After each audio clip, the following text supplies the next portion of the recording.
Christine, est-ce que tu connais Jésus déjà? Hein?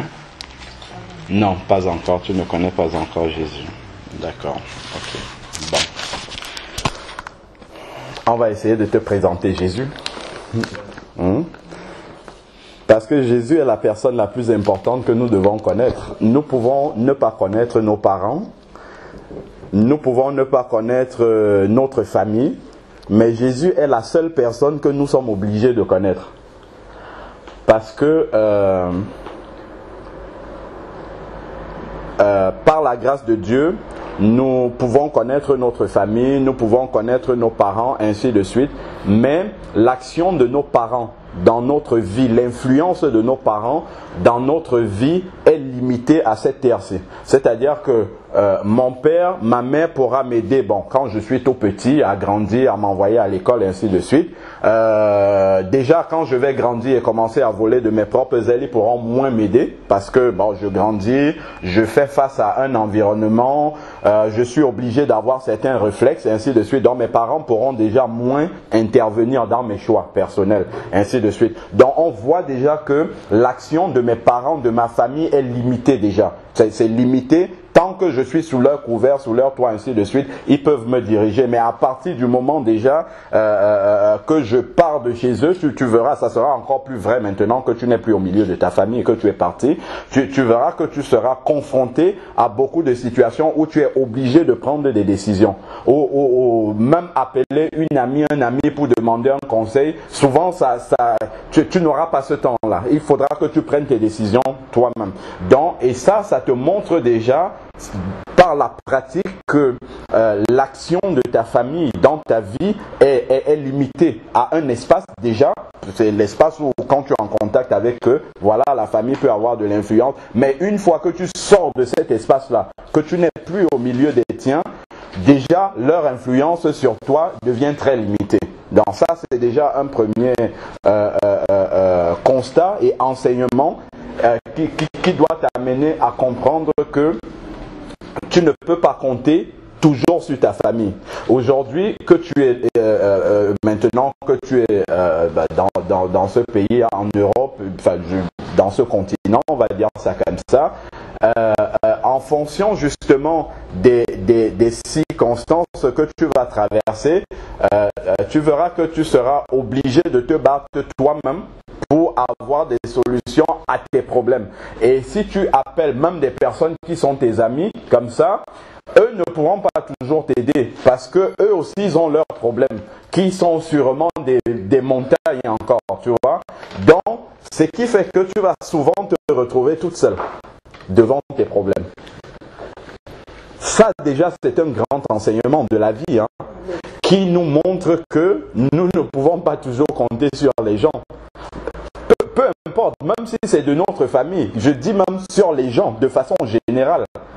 Donc, on sera souvent confronté à des situations, tu seras souvent, et puis ici, là, tout le monde a fait déjà face à ce type de situation où tu es devant tes propres problèmes et il faut que tu trouves des solutions à tes propres problèmes. Même si tu habites avec quelqu'un, la personne a ses problèmes aussi. Même si c'est ta sœur de sang, elle a ses problèmes et souvent elle peut se trouver dans des circonstances où elle n'a pas de réponse à tes problèmes à toi. Où elle n'a même pas le temps de réfléchir à tes propres problèmes. Et donc il faudrait que tu réfléchisses toi-même personnellement à tes propres problèmes. Moi je vois, j'étais étudiant au Maroc et les parents traversaient une situation financière assez difficile quand j'étais étudiant là-bas. Et donc je me suis retrouvé dans une situation où, parce que bon, là-bas au Maroc, il n'y a pas la possibilité de faire des jobs étudiants. Donc il fallait que je me batte par moi-même pour vivre, mais je ne pouvais même pas me battre parce que le contexte ne le permettait pas. Je ne pouvais pas travailler. Donc j'étais complètement dépendant à la fois des parents qui ne pouvaient pas subvenir à mes besoins. Et dépendant de mon frère qui est ici, lui-même n'était qu'étudiant et se débrouillait par des petits jobs et tout.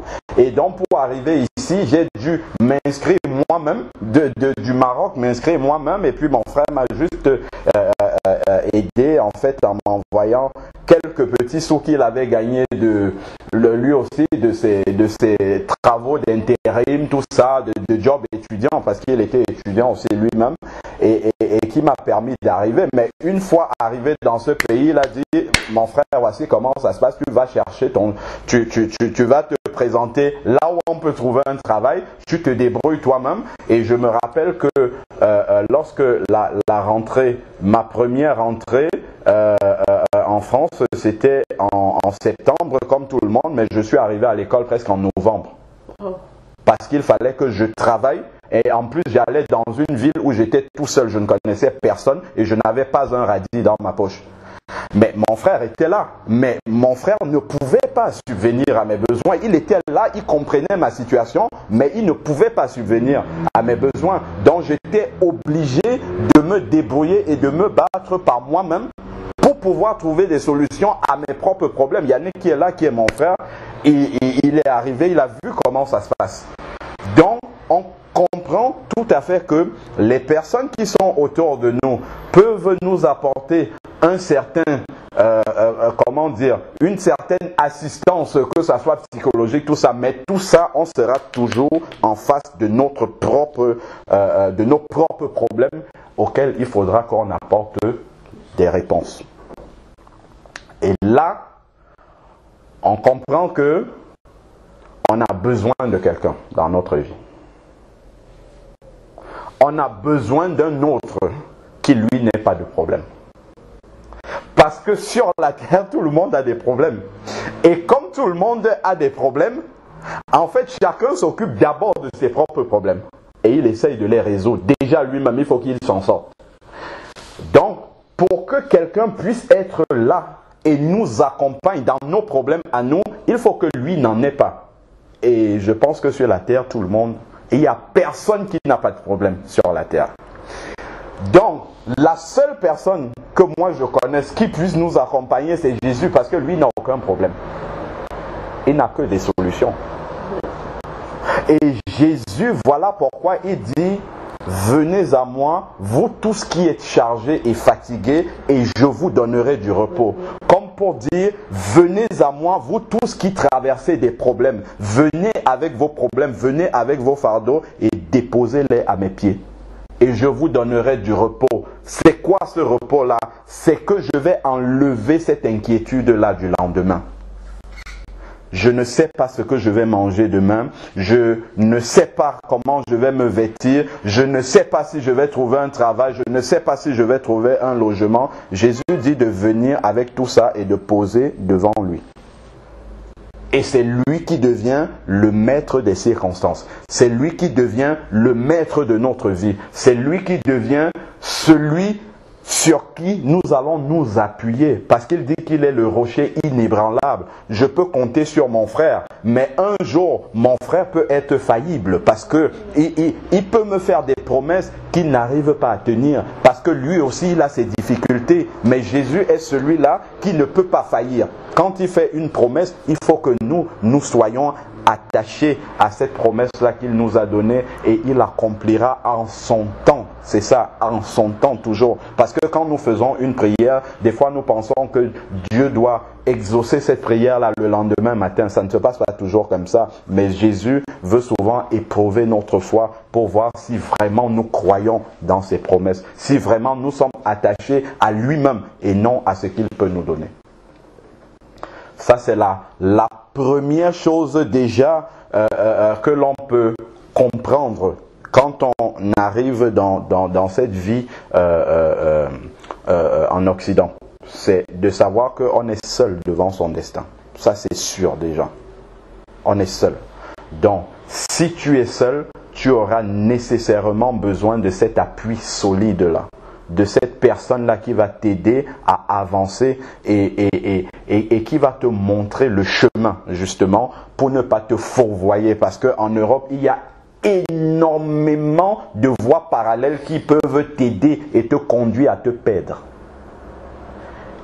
Et seul Jésus peut te montrer le bon chemin en mettant les garde-fous par sa parole pour t'éviter de tomber dans tous ces travers-là. Tu vas rencontrer tout type de personnes qui vont te proposer tout type de choses, de façons de vivre, ainsi de suite. Mais dans ces façons de vivre-là, si le Seigneur, tu ne t'accroches pas au Seigneur pour te montrer la véritable voie, ça sera facile de t'égarer, de partir dans une voie qui ne va que te conduire dans la désolation et la perdition. C'est pour ça que c'est important, dès le début, d'avoir des bases saines. Et ces bases, la seule base saine que je connaisse, moi ça fait peut-être 15 ans que je vis en Europe, la seule base saine que j'ai trouvée, c'est celle-là. C'est la seule que j'ai trouvée. Et ce n'était pas dès le début de ma vie en Europe. Je l'ai trouvée bien après. Et j'avais déjà commis tout type d'erreurs dans ce pays et dont certaines me suivent encore aujourd'hui. Mais si je l'avais commis dès le début, je n'aurais pas fait ces erreurs-là. Donc c'est pour ça que je dis que c'est, pour moi, c'est le seul conseil infaillible que nous pouvons avoir pour notre vie, applicable dans tout type de circonstances. Prenons maintenant la parole de Dieu et lisons dans le livre de Romains au chapitre 3. Romains 3. Je ne sais pas s'il y a une table des matières là-bas. Oui, vous pouvez lui montrer. Voilà. Alors, dans Romains 3, on va prendre Romains 3 au verset 10. Romains 3, verset 10. La Bible dit qu'il n'y a pas de juste, pas même un seul. Romains 3, 10. Selon qu'il est écrit, il n'y a pas de juste, pas même un seul. Il n'y a pas de juste, pas même un seul. C'est-à-dire que sur cette terre-ci, nous pouvons partir depuis le pôle sud jusqu'au pôle nord, de l'est jusqu'à l'ouest, nous n'allons pas trouver une seule personne qui soit juste. Et c'est expliqué un peu plus loin au verset 23, toujours Romains 3, 23, car il n'y a pas de distinction, tous ont péché et sont privés de la gloire de Dieu. Donc, l'homme qui arrive sur cette terre-ci, il est déjà un pécheur devant le Seigneur. Peu importe s'il fait de bonnes actions, peu importe s'il est gentil, peu importe si tous les hommes l'acclament et ainsi de suite, il est un pécheur et perdu. Tournons juste au chapitre 5, Romains 5 au verset 12. Nous explique pourquoi tous les hommes qui sont sur la terre sont des pécheurs. Tous, sans aucune exception. Romains 5 au verset 12. C'est pourquoi, de même par un seul homme, le péché est entré dans le monde et par le péché, la mort. Et qu'ainsi, la mort a passé à tous les hommes parce qu'ils ont tous péché. Donc un enfant qui vient de naître, puisque ses parents sont pécheurs, ses parents lui transmettent immédiatement le gène du péché. Donc, même sans avoir rien fait, il a la racine du péché en lui. Parce que ça remonte à Adam et Ève qui avaient péché dès le début. Donc tous les hommes, par conséquent, c'est ce que dit ce verset 12-là, tous les hommes par conséquent sont des pécheurs. Et maintenant, revenons juste derrière, on va avancer, dans Romains 6 au verset 23. Puisque les hommes sont des pécheurs, comprenons bien que Dieu qui a créé le monde et l'univers et les hommes que nous sommes, Dieu est parfaitement saint, totalement saint. Le ciel que nous voyons est saint. Il n'y a aucune impureté dans le ciel là-bas. Tout ce qui est dans le ciel est saint, c'est totalement pur. Or, nous sommes des pécheurs. Tout le monde sur la terre est pécheur. Donc, si Dieu accepte que nous, avec notre péché, nous entrons dans le ciel, ça veut dire qu'il y aura des pécheurs qui seront dans le ciel, et ça veut dire qu'il y aura le péché qui va entrer dans le ciel, et le ciel ne sera plus pur. D'accord? Si Dieu accepte que nous entrons comme nous sommes là, dans le ciel, nous allons entrer avec nos péchés là-bas. Et si nous entrons avec nos péchés dans le ciel, ça veut dire que le péché sera entré dans le ciel et le ciel ne sera plus saint, il ne sera plus pur, parce que le péché sera entré là-bas. Voilà pourquoi il dit dans Romains 6, au verset 23, « Car le salaire du péché, c'est la mort. Donc à cause du péché dont nous avons hérité quand nous sommes nés, nous devons mourir. » C'est pour ça que peu importe les hommes que tu vois sur la terre ou les femmes, à un moment donné, on te dit que telle personne est morte. Parce que en elle, elle a la racine du péché, tout simplement. C'est pour ça qu'à un moment donné, elle va mourir. C'est pour ça qu'à un moment donné, nous tous ici, là, nous sommes appelés à mourir, à passer. Et quand il dit le salaire du péché, on peut comprendre la conséquence du péché, c'est la mort. Il y a deux aspects de la mort ici dedans. Il y a la mort physique, c'est celle dont nous parlons, que tout le monde connaît, mais il y a aussi ce qu'on appelle la mort spirituelle, c'est-à-dire d'être séparé de Dieu. Au début, quand Dieu a créé Adam et Ève, Adam était en communion avec Dieu. Dieu, chaque jour, venait dans le jardin d'Éden, il parlait avec Adam comme nous parlons entre nous ici. Mais lorsque Adam a péché, justement, le péché a mis une barrière entre Dieu et lui. Et nous tous, comme nous sommes des pécheurs, il y a une barrière qui est le péché entre Dieu et nous. Donc nous ne sommes pas en communion avec Dieu. C'est ce qu'on appelle la séparation d'avec Dieu.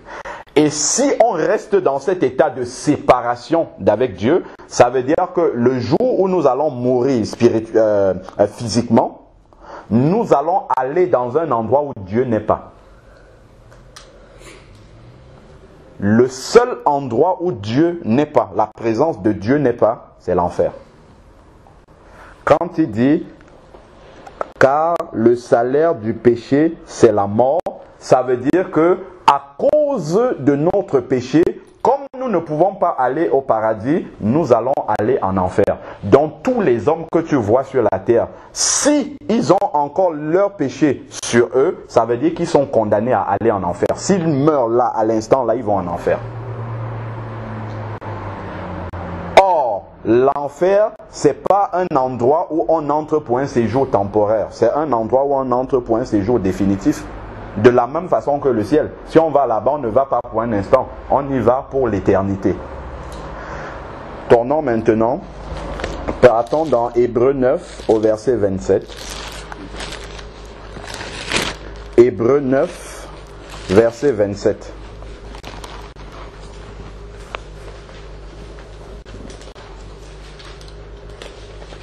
Gardez la main toujours sur Romains 6 au verset 23, parce que là j'ai lu juste une moitié du verset. Je veux d'abord expliquer complètement ce que cela signifie. Hébreux 9, 27. Hébreux 9, 27 dit « Et comme il est réservé aux hommes de mourir une seule fois, après quoi vient le jugement. » Donc, à l'instant où quelqu'un ferme les yeux et que l'activité cérébrale s'arrête et que le cœur arrête de battre, cette personne-là est morte. Elle est décédée. Bon, nous pouvons passer le temps à pleurer ainsi de suite. Ça va soulager notre chair, mais seulement pour la personne qui est décédée, la Bible dit qu'il y a un jugement qui est prononcé. Si la personne a un seul péché dans sa vie, elle ne peut pas aller au ciel, pour les raisons qu'on a données tout de suite.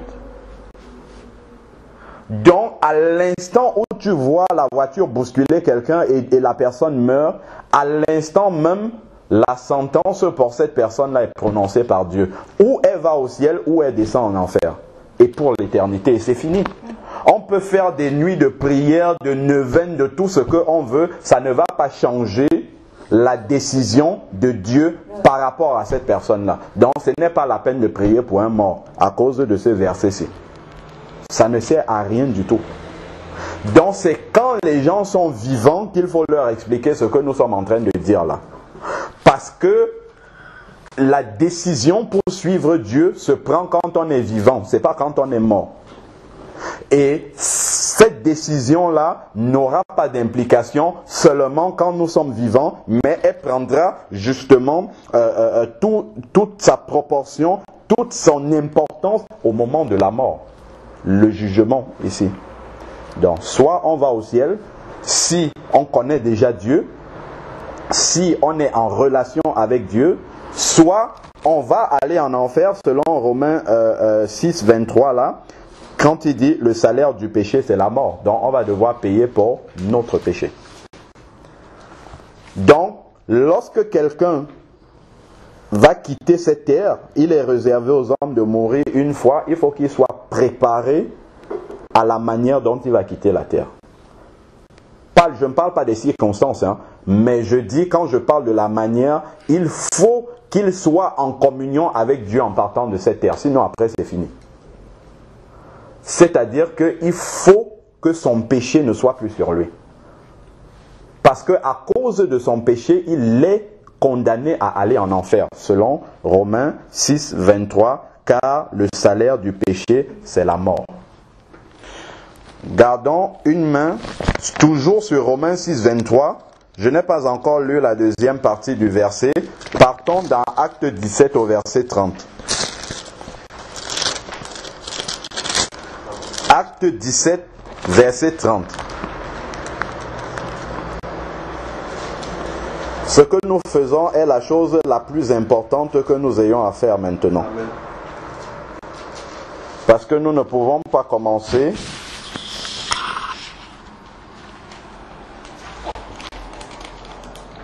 quoi que ce soit si tout le monde n'a pas l'assurance du salut au milieu de nous. Alors, Acte 17, verset 30. Alors, qu'est-ce qu'il nous dit? Il nous dit, Dieu sans tenir compte des temps d'ignorance. Ça veut dire que tant qu'on n'a pas encore entendu parler de Jésus, il ne tient pas compte de ces moments-là, pour l'instant.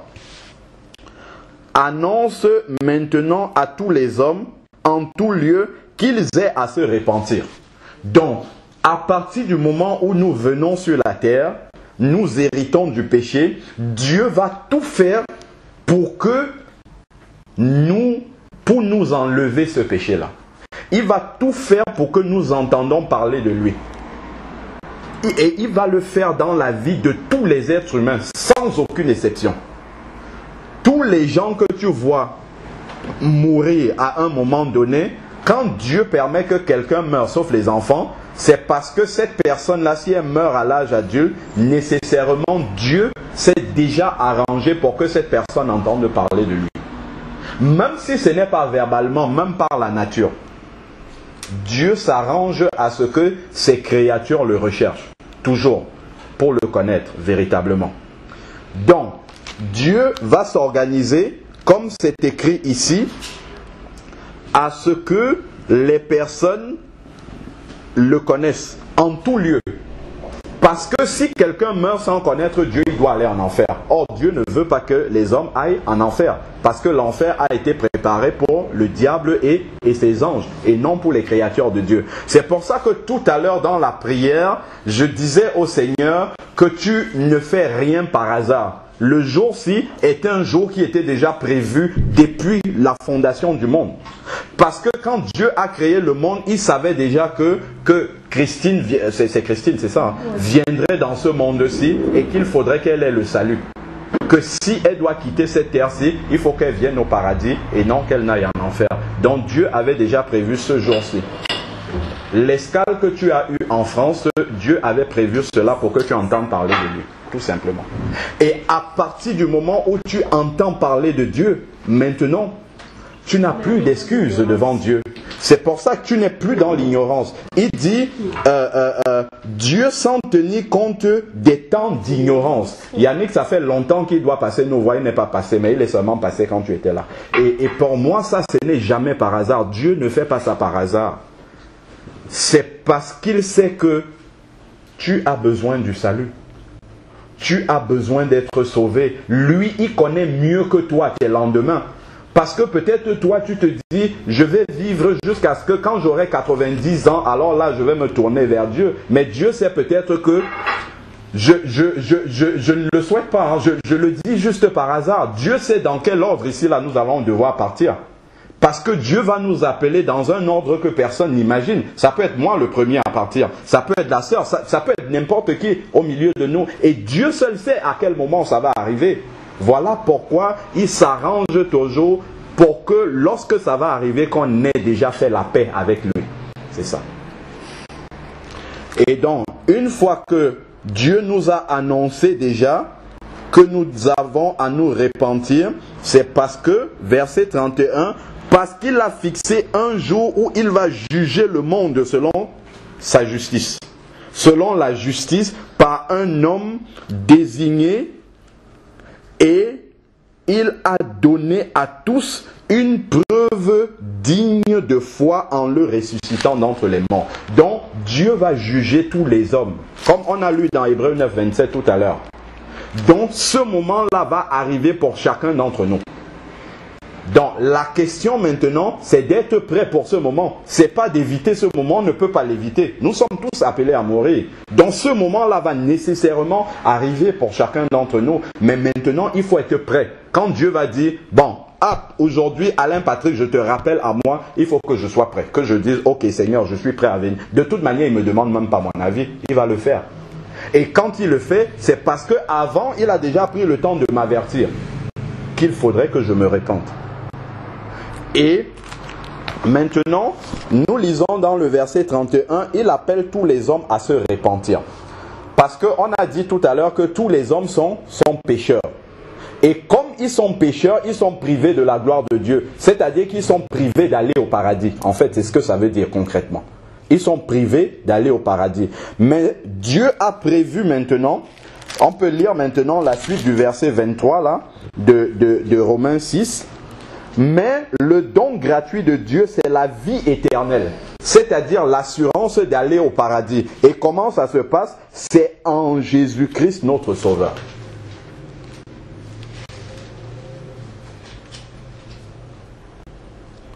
Je relis Romains 6 au verset 23, la deuxième partie. Le salaire du péché, c'est la mort. La deuxième partie, c'est « Mais le don gratuit de Dieu, c'est la vie éternelle en Jésus-Christ. » Donc, tant que nous n'avons pas accepté Jésus-Christ comme Seigneur et Sauveur, notre péché est sur nous. Et à cause de notre péché, il faudrait qu'on paye pour ce péché-là en allant en enfer. Et la solution de Dieu est la suivante, c'est que au lieu que les hommes aillent en enfer, il a envoyé son fils Jésus mourir, être puni à notre place à la croix. Jésus est mort pour tous les hommes sans aucune exception.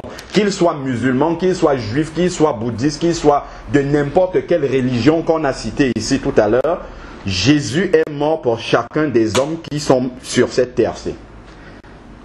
Maintenant, ce que le Seigneur nous demande, si aujourd'hui, un membre de ma famille, que ce soit un grand-père, une grand-mère, n'importe qui, parmi les parents décède et dit, bon, ma maison qui est là-bas, je la lègue à Alain Patrick. Je ne peux pas commencer à utiliser, à jouir de cette maison-là comme cela. Il faudrait d'abord que je passe chez le notaire pour dire, c'est bien moi Alain Patrick l'héritier. Je signe, j'accepte cet héritage-là et maintenant ça devient ma propriété. D'accord? Tant que je n'ai pas fait cette démarche-là, l'héritage est là, mais je ne peux pas l'utiliser. Puisque légalement, les papiers sont encore au nom de mon oncle. Il faudrait qu'on passe ces papiers-là à mon nom, moi qui suis l'héritier. Donc voilà pourquoi il faut absolument, Jésus étant mort pour tous les hommes, toutes les femmes sur la terre, sans aucune exception, il faut accepter ce cadeau-là. Il faut accepter moi Alain Patrick, moi Christine, moi Yannick, moi Marien, moi Justine. Jésus, tu es mort à la croix pour moi personnellement. C'est ça, cette acceptation-là. Et quand tu dis Jésus, tu es mort à la croix pour moi, ça veut dire que en fait c'est moi qui suis mort là-bas. Mes péchés sont transférés sur Jésus. Et quand Dieu me voit maintenant, il ne me voit plus comme un pécheur. il me voit comme quelqu'un qui n'a plus de péché. Parce que quand j'accepte Jésus comme Seigneur et Sauveur, les péchés qui étaient sur moi sont transférés sur lui. Dieu me regarde, il me regarde comme quelqu'un qui n'a pas de péché parce que mes péchés sont sur Jésus et Jésus, lui, il a déjà été puni à la croix, à ma place. Là, maintenant, si je meurs, je peux aller au paradis parce que mes péchés ne sont plus sur moi. Amen. Amen. Mais avant que cela ne se passe, il a dit dans dans Acte 17 que les hommes aient à se repentir. Pour que le péché quitte, pour que le péché, soit enlevé de nous, pour parler vraiment terre à terre, il faudrait que nous nous repentons. C'est-à-dire que nous réalisons d'abord que nous sommes pécheurs, que nous acceptons que nous sommes pécheurs. Il faut le reconnaître d'abord. Dire que Seigneur, depuis que je suis né, je réalise que j'ai fait beaucoup de choses qui t'ont offensé. Beaucoup de choses que tu n'acceptes pas. Je le reconnais et je ne veux pas rester dans cet état-là. Parce que je sais que si aujourd'hui je pars de cette terre-ci, ta parole dit que je vais immédiatement dans un lieu où tu n'es pas, qui est l'enfer. Mais je réalise également que dans ton amour qui est si grand, tu as pensé à moi et tu n'as pas voulu que j'aille dans ce lieu-là. Et tu es mort à la croix pour moi. À ma place, tu es mort. C'est moi qui devais mourir à la croix, mais toi, tu as accepté de mourir à ma place. Et concrètement, la repentance, on va prendre dans Proverbe 28 au verset 13. Proverbe 28, verset 13. En même temps, ça nous montre à nous tous, là on a du temps pour expliquer cela, mais ça nous montre comment vous pouvez conduire une âme à Jésus, les versets que vous devez utiliser, les passages que vous... Mais il n'est pas dit que vous devez faire exactement comme je suis en train de faire. C'est simplement que le Saint-Esprit va vous conduire à dire exactement la même chose, mais en d'autres mots. Alors, Proverbe 28, verset 13. Celui qui dissimule ses fautes ne réussit pas, mais celui qui les confesse et qui les délaisse trouve la compassion. C'est-à-dire que celui qui garde son péché dans sa vie, toutes les transgressions qu'il fait qui n'honorent pas Dieu, celui qui les conserve, lui, il n'obtient pas la miséricorde de Dieu. C'est-à-dire qu'il n'obtient pas le pardon de ses péchés. Donc ses péchés sont toujours sur lui et il doit payer pour ces péchés-là. Mais celui qui confesse, c'est-à-dire qui reconnaît par sa bouche, il dit, Dieu, je reconnais que à tel moment, si j'ai mal parlé à mes parents, je reconnais que c'est mauvais. À tel moment, j'ai fait telle chose à mon ami, je reconnais que c'est pas bien. À tel moment, j'ai volé telle somme d'argent, Seigneur, je reconnais que ce n'est pas bien. À tel moment, j'ai eu telle attitude, ainsi de suite. Tout cela, nous reconnaissons que ça ne glorifie pas Dieu et nous lui demandons pardon pour cela. Seigneur, pardon d'avoir fait tout cela, c'est parce que je ne te connaissais pas, je ne connaissais pas ton amour. Mais maintenant, il y a une deuxième partie dans le verset. Il faut non seulement confesser, mais ensuite les délaisser. Prendre la décision d'abandonner cela. C'est-à-dire ne plus marcher comme quelqu'un qui est encore dans les temps d'ignorance. On a dit tout à l'heure. Parce que celui qui est ignorant, il commet des actes qui offensent Dieu sans s'en rendre compte. Parce qu'il est ignorant. Il ne connaît pas la loi de Dieu. Mais à partir du moment où on a reconnu que c'est à cause de notre péché que Jésus est mort à la croix, on ne peut plus continuer à vivre dans ce péché-là. Parce que ça veut dire que on ne reconnaît pas que les souffrances de Jésus à la croix, c'était à cause de notre mauvaise façon de nous comporter, notre mauvaise façon de vivre. C'est comme si nous prenions encore des clous et que nous tapions comme ça dans les mains de Jésus. Parce que c'est à cause de ce péché-là qu'il est mort. Donc, la vraie repentance, c'est celle-là que nous sommes en train de lire, c'est ne plus le faire. C'est ça la vraie définition. Ne plus le faire. Et la définition du péché, si on n'a pas bien compris, prenons Ésaïe 53. verset 6. Ésaïe 53 au verset 6 nous donne la vraie définition du péché. Parce que souvent, vous dites à quelqu'un, puisque tu es un homme, une femme vivant sur cette terre, tu es un pécheur, la personne va vous dire, je n'ai jamais tué, je n'ai jamais menti, je n'ai jamais volé, je n'ai jamais porté de faux témoignages contre quelqu'un dont je n'ai jamais péché. Bon, ça, ce sont les conséquences du péché. Mais la vraie définition du péché, elle est là, selon la Bible.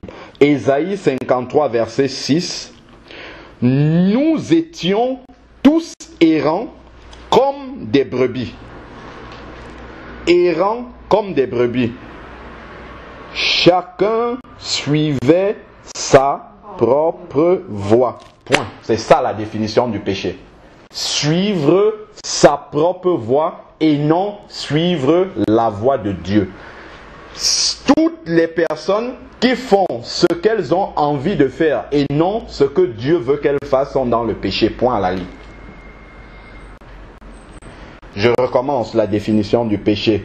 Toutes les personnes qui font ce qu'elles ont envie de faire et non ce que Dieu veut qu'elles fassent, peu importe si ce sont de bonnes choses, peu importe si elles sont mauvaises, c'est le péché. Quand nous faisons parce que nous avons envie de le faire et non parce que Dieu veut que nous le fassions, ça c'est le péché. C'est ce que la Bible appelle le péché. Je fais ce que je veux. On voit souvent des gens dire, je fais ce que je veux. En tout cas, tu n'as rien à me dire, je fais ce que je veux. Ça, c'est la vraie définition du péché. C'est le siècle de je fais ce que je veux. C'est le siècle de je fais ce que je veux, en effet. Parce que les gens pensent que, comme ils ont l'indépendance financière, matérielle et tout ça, ils peuvent faire ce qu'ils veulent. Sauf que notre vie, comme la Bible le dit, n'est qu'un souffle.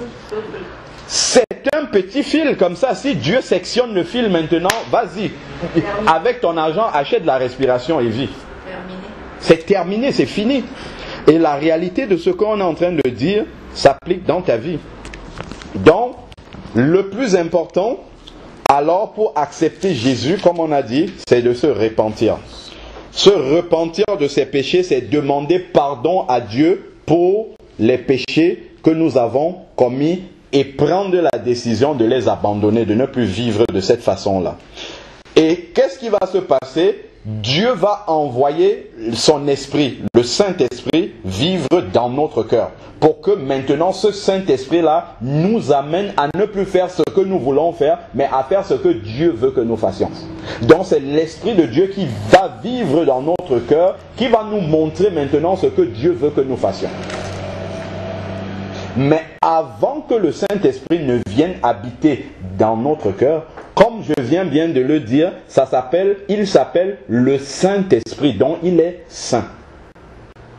Donc il ne peut habiter que dans un endroit saint, dans un endroit propre.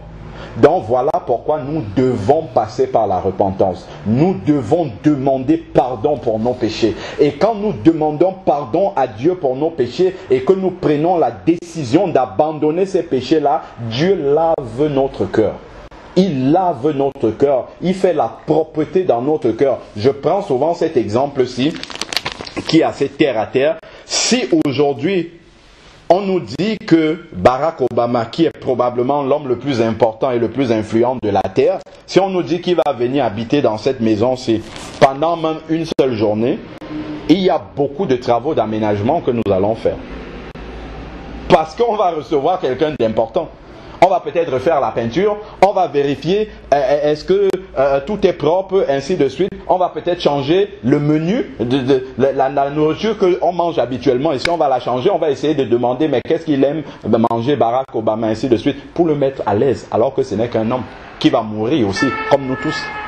Mais là, ce n'est pas un homme que nous allons accueillir dans notre cœur, c'est l'Esprit de Dieu. C'est Dieu lui-même qui va venir habiter à l'intérieur de notre cœur. Donc, pour que Dieu vienne habiter à l'intérieur de notre cœur, il faut que ça soit propre. Voilà pourquoi nous devons passer par la repentance, demander pardon à Dieu pour nos péchés. Et à ce moment-là, lorsque la propreté est faite, lorsque je dis Jésus, je t'accepte comme Seigneur et Sauveur, l'Esprit de Dieu va venir faire sa demeure dans mon cœur. Prenons Jean 8, Jean 16 au verset 8. Jean 16 au verset 8. Jean 16, verset 8. Jean 16, verset 8. Alors,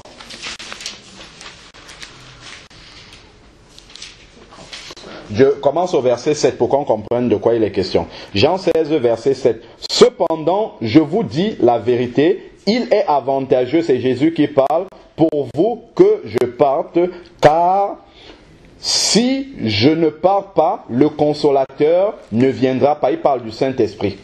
Ne viendra pas vers vous, mais si je m'en vais, je vous l'enverrai. Verset 8. Et quand il sera venu, il convaincra le monde, c'est-à-dire ceux qui ne sont pas encore convertis, il va les convaincre de péché, de justice et de jugement. Le Saint-Esprit qui vient habiter en nous, désormais, lorsque nous marchons avec le Saint-Esprit en nous, chaque acte que nous allons poser, le Saint-Esprit va nous avertir d'abord avant. Il va nous dire ça c'est le péché, nous convaincre de péché. Il va nous dire ça, ce que tu veux faire là, Dieu n'aime pas ça. Ça c'est selon ta propre voie, tu veux encore marcher comme tu marchais avant. Ça c'est le péché. Et il va nous donner, il va nous rappeler les conséquences du péché. Il va nous dire, le jugement de Dieu est sur toi si tu vas poser ce péché, cet acte-là. Dieu va te juger pour cela, donc ne le fais pas. Et il va nous montrer aussi la justice de Dieu, c'est-à-dire que Dieu veut que nous marchions, selon sa justice, et il ne veut pas que nous marchions comme nous étions avant. Ça, c'est l'Esprit de Dieu qui va venir habiter dans notre cœur, qui va nous faire marcher de cette façon-là. Allons maintenant dans Romains 10, au verset 9. Romains 10, verset 9.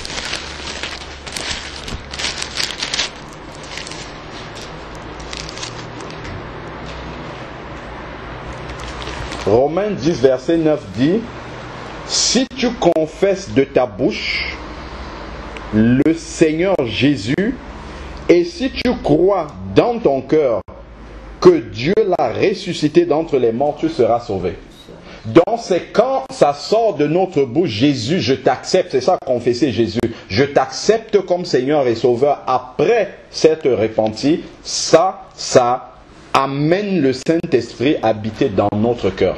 Et désormais, une fois que le Saint-Esprit vient habiter dans notre cœur, il y a quelque chose qui va se produire. C'est ce que la Bible appelle la nouvelle naissance. On va naître de nouveau. On va devenir une nouvelle créature, entièrement nouvelle. Et c'est désormais le Saint-Esprit qui va nous inspirer tout ce que nous allons faire. C'est pour ça qu'on dit que nous sommes une nouvelle créature. Parce qu'aujourd'hui, c'est notre propre volonté qui nous inspire ce que nous faisons. C'est pour ça que nous marchons dans le péché et nous disons, et la Bible dit que nous sommes tous errants, chacun faisant sa propre volonté, marchant, suivant sa propre voie. Mais maintenant, nous n'allons plus marcher selon notre propre voie, mais selon le Saint-Esprit, selon la volonté du Saint-Esprit. C'est pour ça que nous disons que nous sommes nés de nouveau. Parce que c'est l'Esprit de Dieu qui a produit cette nouvelle. Elle n'est pas physique. Nous serons toujours comme nous sommes physiquement, mais seulement notre manière d'agir ne sera plus la même. Parce qu'elle est désormais inspirée par le Saint-Esprit. Et comme c'est le Saint-Esprit qui inspire notre manière d'agir, nous allons agir comme Dieu veut et non comme nous-mêmes nous voulons. Prenons Jean 1 au verset 12. Jean 1 verset 12 dit, Jean 1 verset 12, prenons à partir du verset 11. Jean 1 verset 11.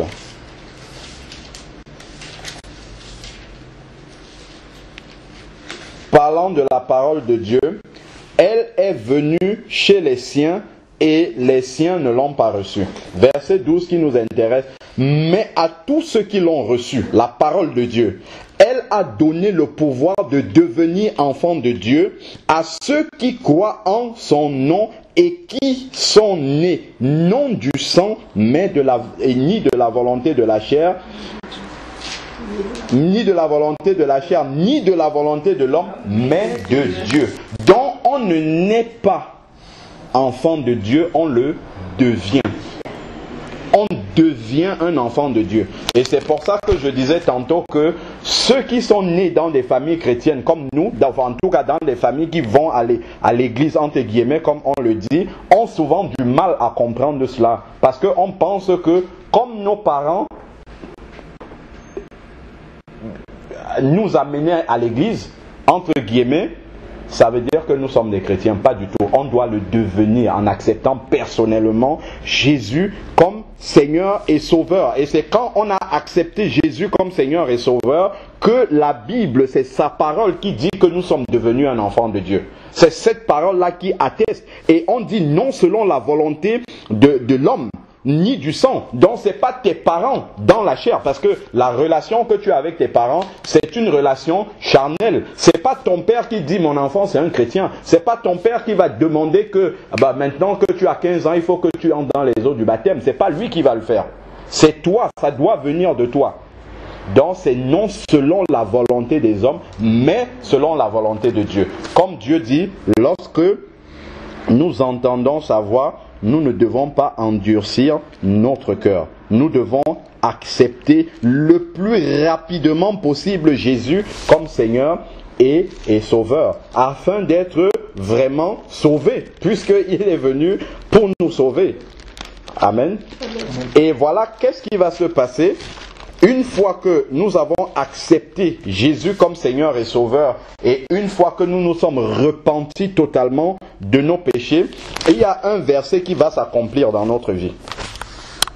C'est dans 2 Corinthiens 5 au verset 17. 2 Corinthiens 5, verset 17. 2 Corinthiens 5, verset 17. Si quelqu'un est en Christ, c'est-à-dire, si quelqu'un a accepté Jésus comme son Seigneur et son Sauveur.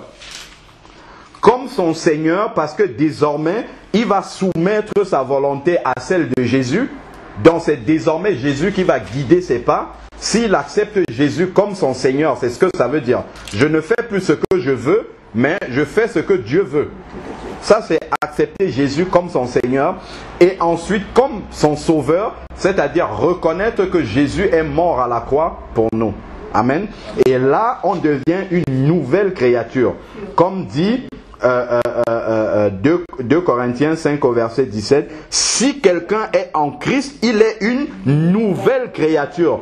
Les choses anciennes sont passées. Donc tout son passé est balayé avec tout ce qu'il y avait dedans et toutes choses sont devenues nouvelles. C'est-à-dire que quand Dieu le voit maintenant, il ne le voit plus comme un pécheur perdu comme il était, mais il le voit comme un bébé qui vient de naître et qui n'a jamais péché.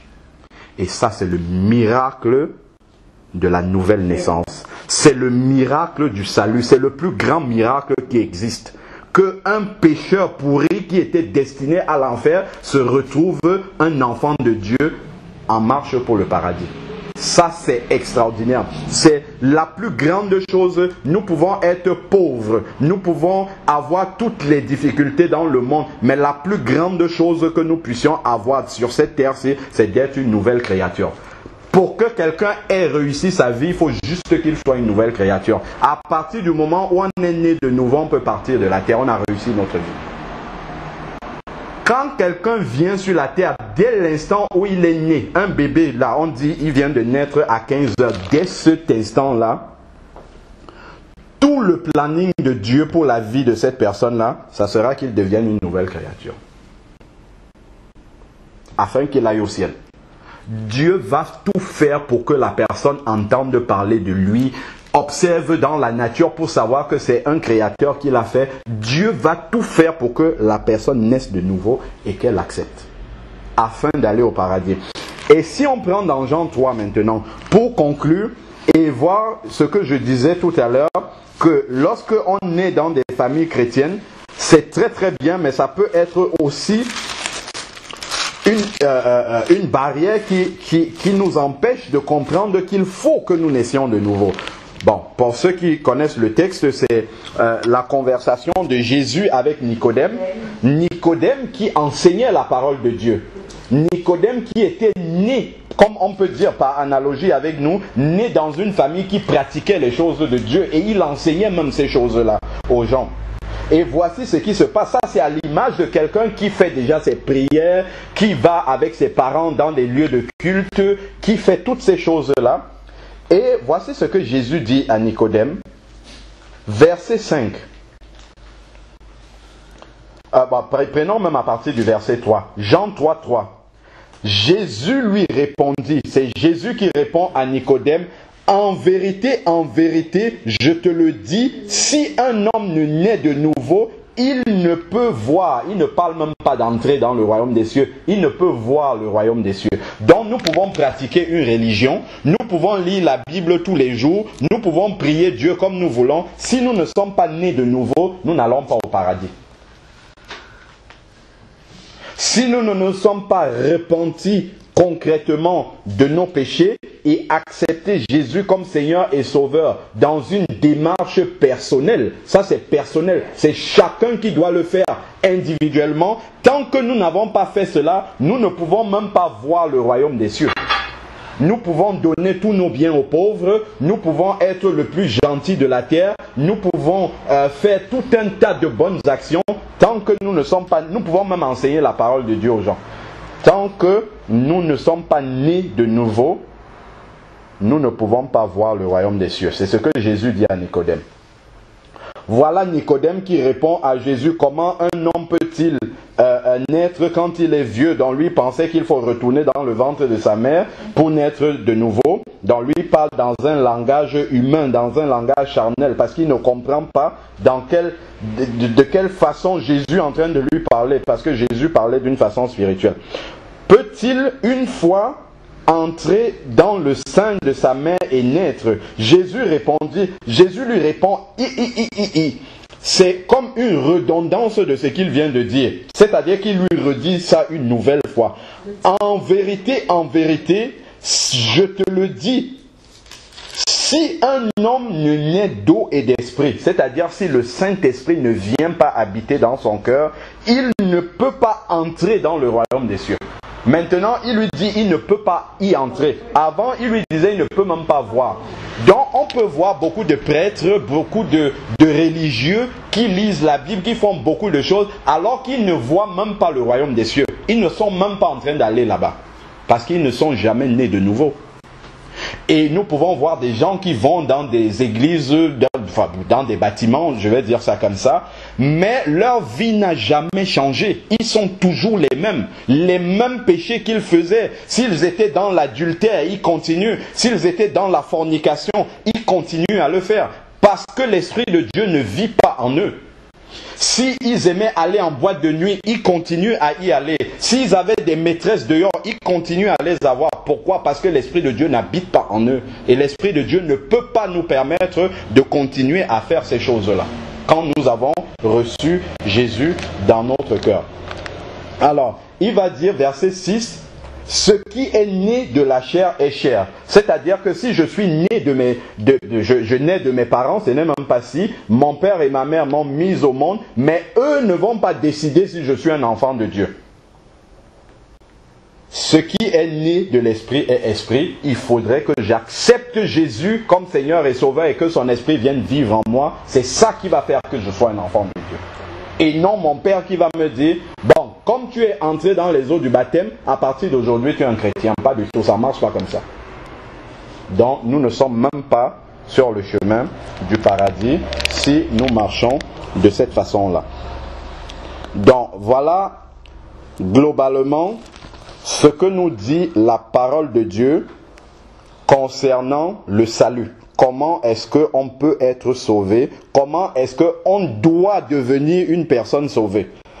Et ça, comme je le disais tantôt, c'est la chose la plus importante que nous puissions expérimenter sur la terre. Et là, Jésus commence à vivre avec nous chaque jour. Et nous pouvons aller dans 1 Jean chapitre 3, c'est vers la fin, pas loin du livre de l'Apocalypse, et là c'est extraordinaire.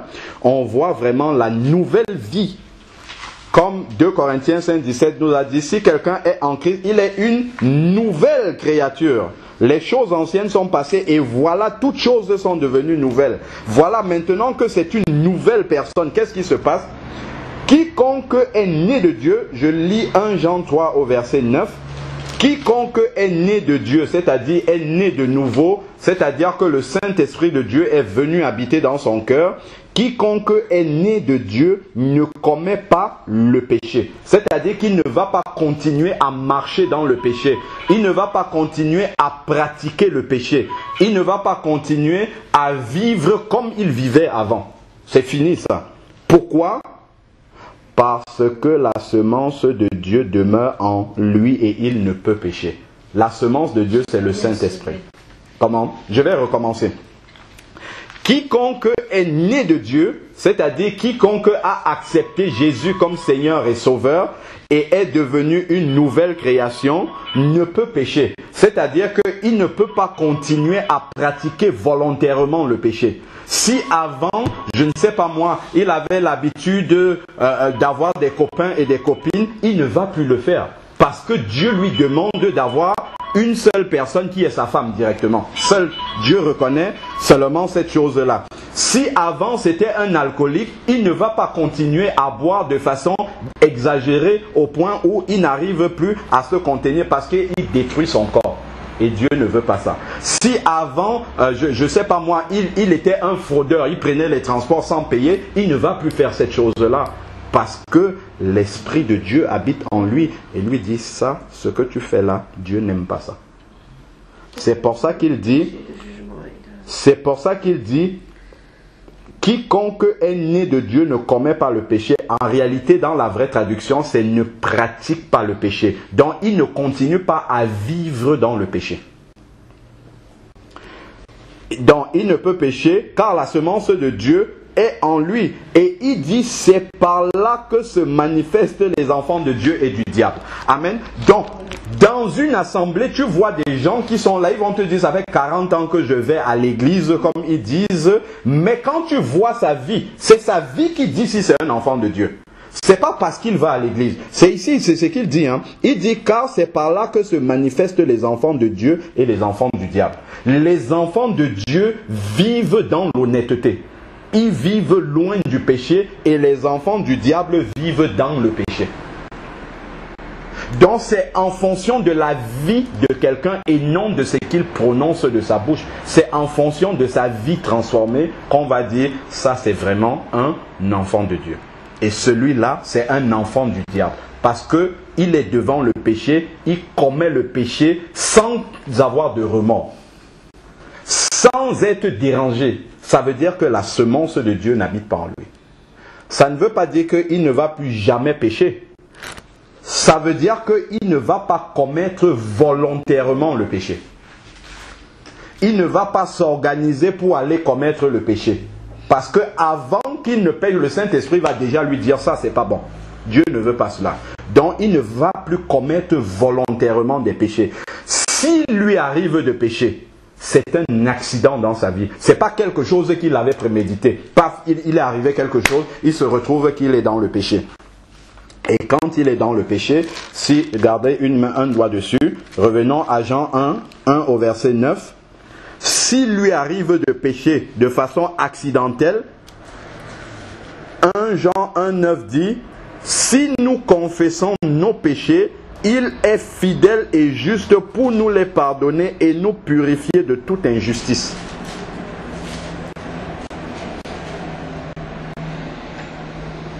Si nous confessons nos péchés, il est fidèle et juste pour nous pardonner et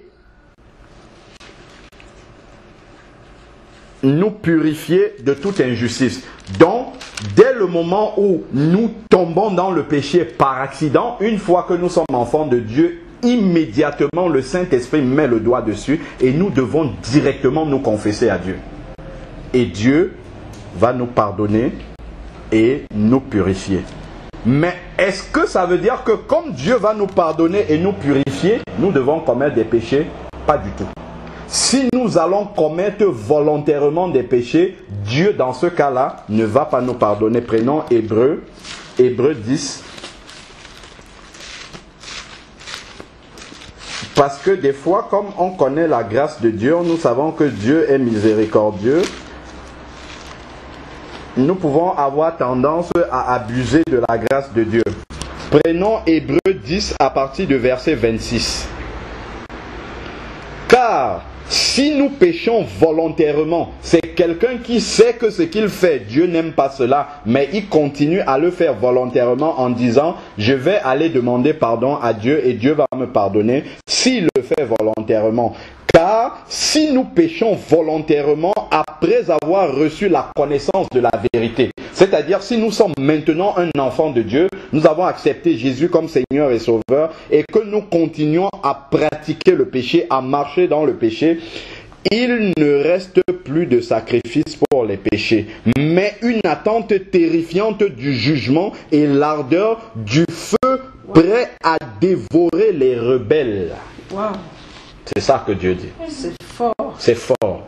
Quand nous avons déjà connu la vérité de la parole de Dieu, nous ne devons pas continuer à marcher comme nous étions avant. Nous ne devons pas continuer à le faire volontairement. Nous savons bien que lorsque nous nous convertissons, nous avons peut-être été habitués à marcher dans certains péchés qui nous collent à la peau. Mais lorsque nous voyons cela, notre réaction doit être de dire, Seigneur, je ne veux plus marcher de cette façon-là, parce que je sais que ça te déshonore. Je te demande pardon et je prends la décision d'abandonner, mais ma chair est faible. Ma chair a toujours tendance à marcher de cette façon-là. Viens à mon secours, aide-moi. Et ce que Dieu va faire, c'est que Dieu va enlever de nous l'envie de commettre ce péché-là. Il va carrément enlever cette envie-là en nous.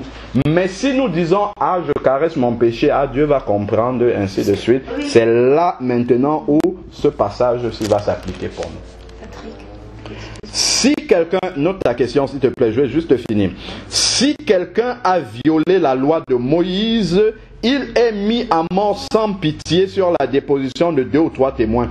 Combien pire ne pensez-vous, je suis au verset 29, combien pire ne pensez-vous pas que sera le châtiment mérité par celui qui aura foulé aux pieds le Fils de Dieu, tenu pour profane le sang de l'alliance par lequel il avait été sanctifié et outragé.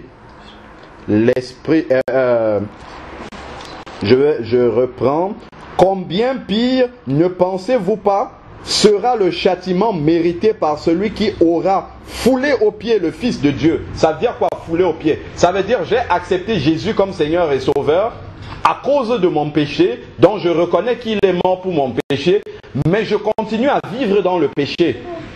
Je continue à pratiquer le péché. Ça veut dire que le sacrifice de Jésus qui est mort à la croix, en réalité, je n'en tiens pas compte dans ma vie et je continue à clouer. C'est ce que je disais tout à l'heure. Je continue à clouer Jésus sur la croix.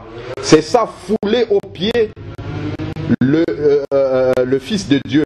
Tenu pour profane le sang de l'alliance par lequel il avait été sanctifié. C'est-à-dire celui qui est sauvé, mais qui continue à marcher dans le péché et aura outragé l'esprit de la grâce. Donc nous comprenons que ce n'est pas parce que nous avons la grâce de Dieu et que 1 Jean 1,9 nous dit effectivement que si nous confessons nos péchés à Dieu, il va nous les pardonner. Ce n'est pas parce qu'il y a cela que nous devons marcher volontairement dans le péché. Pas du tout. On a bien compris avec 1 Jean 3 au verset 10 que c'est par là que se manifestent les enfants de Dieu et les enfants du diable. Je finis juste la lecture de 1 Jean 3. On était au verset 10. On a dit, c'est par là que se manifestent les enfants de Dieu et les enfants du diable. Après, il continue, quiconque ne pratique pas la justice n'est pas de Dieu, non plus celui qui n'aime pas son frère. Souvent, on a des personnes qui disent qu'elles sont chrétiennes, mais elles n'aiment pas leur prochain. Elles n'ont pas de l'amour pour les personnes qui les entourent. Quelqu'un va dire, je suis chrétien, mais ton frère à côté est dans le besoin. Tu as de quoi aider cette personne-là et tu ne lui portes pas secours. Tu montres par là que tu n'es pas un enfant de Dieu. Parce que Dieu, par définition, est d'abord amour. Et cet amour-là doit être manifeste concrètement dans notre vie. Prenons Romains 8 au verset 1. Maintenant que nous sommes devenus un enfant de Dieu, que nous sommes nés de nouveau, que nous sommes une nouvelle créature, maintenant il faut voir les promesses de Dieu pour ceux qui sont vraiment ses enfants. Romains 8 verset 1. Il n'y a maintenant donc aucune condamnation pour ceux qui sont en Jésus-Christ, qui marchent non selon la chair, c'est-à-dire qui ne marchent pas selon leur propre volonté, mais selon l'Esprit. Il n'y a plus de condamnation pour eux. Donc lorsque nous allons accepter Jésus comme Seigneur et Sauveur, le diable va encore venir. Ce n'est pas qu'il va venir personnellement. Il y a des personnes de notre entourage qui vont dire, toi tu dis que tu as accepté Dieu, mais voilà ce que tu étais avant, tu faisais ci, tu faisais ça, ainsi de suite, pour nous décourager. Mais là, à ce moment-là, il faudrait que nous répondons par la parole de Dieu, je suis une nouvelle créature. Donc la condamnation de Dieu n'est plus sur moi. C'est fini. Ça, tu parles de quelqu'un qui était avant et cette personne-là est morte. Moi d'avant, je suis mort, je suis maintenant une nouvelle créature. Je suis né de nouveau, je suis maintenant comme un bébé. Quand un bébé naît, il n'a pas de passé. Le bébé qui naît, on ne peut pas dire qu'avant qu'il ne naisse, il faisait ça. Non, c'est fini. Ça n'existe pas. De la même façon, quand nous naissons de nouveau, nous devons nous considérer non pas comme les autres nous considèrent maintenant, mais comme Dieu lui nous voit. Et Dieu nous voit comment? Il nous voit comme un bébé qui vient de naître. Amen. Amen. Donc, c'est ça la nouvelle naissance. Et à partir du moment où on a entendu cela, on ne doit pas prendre une fraction de seconde pour réfléchir. Parce que je crois qu'on a bien compris tout ce qu'il y a derrière comme implication, le fait d'être né de nouveau ou de ne pas l'être. Parce que Dieu, quand il regarde le monde, il voit deux groupes de personnes. Parmi ces créatures. Dieu a créé tous les hommes et les femmes qui sont sur la terre. Tout le monde est une créature de Dieu, mais tout le monde n'est pas un enfant de Dieu. C'est pas la même chose. Les enfants de Dieu sont ceux qui ont reconnu Jésus comme Seigneur et Sauveur et qui sont sur le chemin du paradis. Et ceux-là sont peu nombreux. C'est ce que nous dit Matthieu 7 au verset 13. Il dit: large est le chemin qui mène à la perdition. Et il y a beaucoup de personnes qui marchent sur ce chemin-là. Donc, dans ce monde-ci, la majorité de personnes ne sont pas sur la voie de Dieu. Il dit, large est le chemin qui mène à la perdition. Il y a beaucoup qui passent par là. Mais étroit et resserré est le chemin qui mène au paradis. Il y en a très peu qui le trouvent. Donc même dans les églises, il y en a très très peu qui sont vraiment des enfants de Dieu, qui sont en train d'aller au paradis. Pourquoi? Parce qu'ils n'ont jamais expérimenté la nouvelle naissance selon la parole de Dieu. Ils pratiquent peut-être une religion, ils font des rites, ils essayent de faire ce qu'on leur demande de faire, mais ça, ce sont des enseignements humains qui ne sauvent personne. Et ça, on l'a vu dans Jean 3, quand Jésus parle avec Nicodème, Nicodème le faisait bien, plus que beaucoup de personnes. Mais Jésus lui dit, tu ne peux même pas voir le royaume des cieux, parce que tu n'es pas né de nouveau. Donc le plus important, c'est cette nouvelle naissance-là. Parce qu'au travers de la nouvelle naissance, le péché n'est plus sur nous et là nous pouvons aller au paradis. Amen. Amen. Je vais prier. Éternel Dieu Tout-Puissant, merci parce que ta parole est riche. Merci Seigneur parce que c'est ta parole qui sauve. Merci Seigneur parce que ta parole ne retourne pas à toi sans avoir accompli ses effets. Merci parce que Seigneur Dieu, si tu as envoyé cette parole, Père, qui n'était pas prévu, mais que tu as mis, Seigneur, sur mes lèvres, Seigneur Dieu, pour que je puisse la prononcer, c'est parce que tu as un plan, Seigneur Dieu, et accomplis maintenant ton plan au nom de Jésus. Seigneur, tu es sauveur et nous proclamons que tu es le sauveur et tu veux sauver, Seigneur Dieu, en ce moment. Merci encore pour le travail que tu vas faire au milieu de nous maintenant, au nom de Jésus-Christ. Amen. Amen. Une fois qu'on devient chrétien, né de nouveau, puisque nous avons accepté Jésus comme Seigneur et Sauveur, Seigneur, parce que nous soumettons notre volonté à Jésus, la toute première chose que Jésus nous demande, c'est d'entrer dans les eaux du baptême. C'est que nous soyons immergés dans l'eau, symbole de la mort à notre ancienne vie, et que nous ressortions de cette eau-là, symbole de la résurrection à une vie nouvelle. C'est ça qui symbolise vraiment que nous sommes passés de la mort à la vie. Et nous voyons dans la parole de Dieu que quand des gens acceptaient Jésus, ils étaient immédiatement baptisés. Même si c'était la nuit, ils entraient directement dans les eaux du baptême. Pour que la manifestation de leur nouvelle naissance soit complète. Parce que lorsque la nouvelle naissance se passe, c'est l'Esprit de Dieu qui vient habiter dans notre cœur. Mais ça, le diable ne le voit pas. Parce que les gens qui sont dans ce monde-ci, qui ne connaissent pas encore Jésus, on a dit tout à l'heure, ils sont des enfants du diable.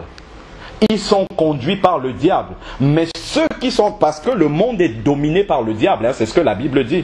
1 Jean 5 au verset 19 dit, ce monde-ci est dominé par le malin.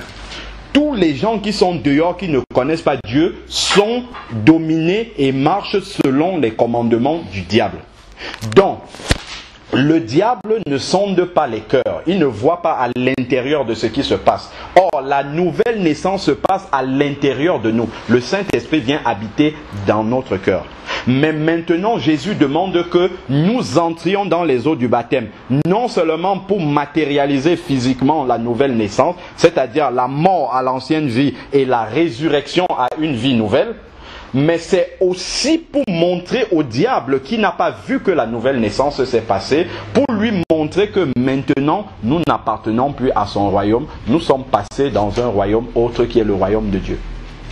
Donc, quand le baptême se passe physiquement devant l'église de Dieu, le diable aussi prend note que vous n'êtes plus son enfant et que maintenant, vous êtes un enfant de Dieu. Vous ne lui appartenez plus. Il comprend que le pouvoir qu'il avait sur votre vie a été enlevé, c'est fini. Vous êtes maintenant entre les mains de Dieu et il n'a plus aucun pouvoir sur votre vie, c'est fini.